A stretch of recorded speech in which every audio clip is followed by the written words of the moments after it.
How to fix no download option on Google Photos.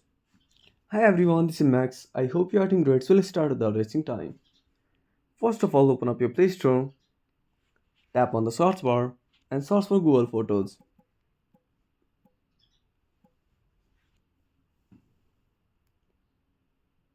Now click on Uninstall.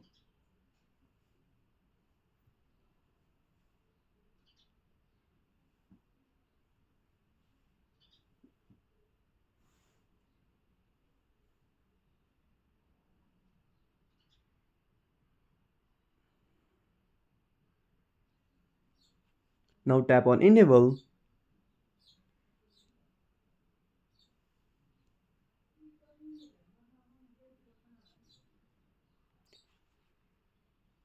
I hope this will fix the issue.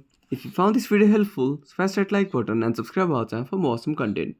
Have a burning question or search topic? Drop down a comment below. This is Max signing off until next time.